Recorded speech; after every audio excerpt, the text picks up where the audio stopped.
દિલ્હી ખાતે કેન્દ્રીય આરોગ્ય અને પરિવાર કલ્યાણ મંત્રી જે.પી. નડ્ડાની અધ્યક્ષતામાં યોજાયેલી કેન્દ્રીય આરોગ્ય અને પરિવાર કલ્યાણ પરિષદની 16મી બેઠકમાં ગુજરાતના આરોગ્ય મંત્રી પ્રફુલ પાનસેરિયાએ રાજ્યનું પ્રતિનિધિત્વ કર્યું હતું. આ બેઠક દરમિયાન તેમણે સૌરાષ્ટ્ર અને કચ્છના દર્દીઓ માટે રાજકોટ એમ્સના ઓર્ગન ટ્રાન્સપ્લાન્ટની સુવિધા શરૂ કરવાની માંગણી કરી હતી. આ સાથે જ ફૂડ એન્ડ ડ્રગ્સમાં ભેળસેળ કરનારાઓ સામે વધુ કડક કાયદાકીય કાર્યવાહી તેમજ એન્ટીબાયોટિક દવાઓના અનિયંત્રિત ઉપયોગને રોકવા માટે દેશવ્યાપી અસરકારક નીતિ અમલમાં મૂકવાની પણ ભલામણ કરી હતી. તેમણે જણાવ્યું કે ગુજરાત સરકાર ગુણવત્તાસભર અને આધુનિક આરોગ્ય સેવાઓ દરેક નાગરિક સુધી પહોંચાડવા માટે સતત પ્રતિબદ્ધ છે.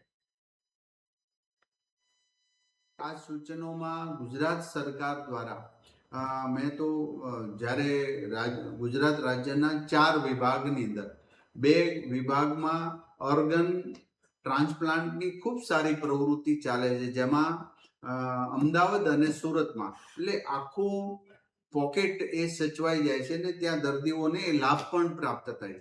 પરંતુ કચ્છ અને સૌરાષ્ટ્ર એક ઝોનની અંદર ઓર્ગન ટ્રાન્સપ્લાન્ટનું કામ શરૂ કરવા માટે મેં આદરણીય નડ્ડા સાહેબને વિનંતી કરી છે અને ત્યાં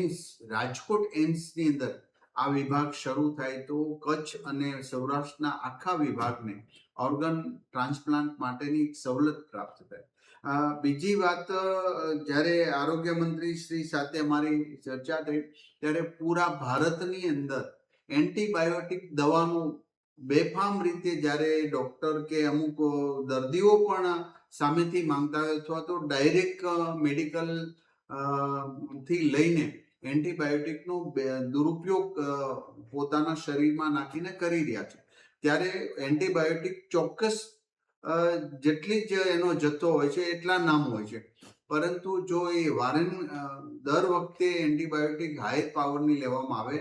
તો નાના દર્દમાં પછી એ એન્ટીબાયોટિક દવા એ શરીરને અસર કરતી નથી. તો રાજ્યવ્યાપી અને ભારત દેશની અંદર આ એન્ટીબાયોટિકનો દવાનો ઓછો ઉપયોગ થાય અને દરેક મેડિકલ કોલેજો, દરેક હોસ્પિટલો, દરેક પ્રાઇવેટ હોસ્પિટલો દરેકમાં જાગૃતતા આવે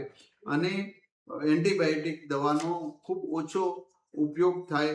એવું પણ મેં વિનંતી કરી છે. ત્રીજી વિનંતી એ છે કે આદરણીય નડ્ડા સાહેબ ખૂબ ચિંતિત છે અને ખૂબ કામ કરવા માટે દરેક રાજ્યને એમને બધી જ છૂટ આપી હતી. ત્યારે અમે એક બીજો પ્રશ્ન રજૂઆત કરી હતી કે ફૂડ એન્ડ ડ્રગ્સમાં જે અસામાજિક પ્રવૃત્તિ કરનારા બદમાશ લોકો જ્યારે ભેળસેળ કરી રહ્યા છે ત્યારે એમનો કાયદો કેન્દ્રનો બનાવ્યો છે, જે તે સમયે બનાવ્યો હતો ત્યારે એ પૂરતો હશે, પરંતુ અત્યારે ખૂબ જ વૃત્તિ બગડેલા માણસો સમાજની અંદર જ્યારે આવી ભેળસેળ કરવા વાળા હોય તો એમને સબક શીખવાડવા માટે એક હજી પણ સ્ટ્રોંગ મજબૂત કાયદો ફૂડ એન્ડ ડ્રગ્સમાં બને એવી પણ અમે વિનંતી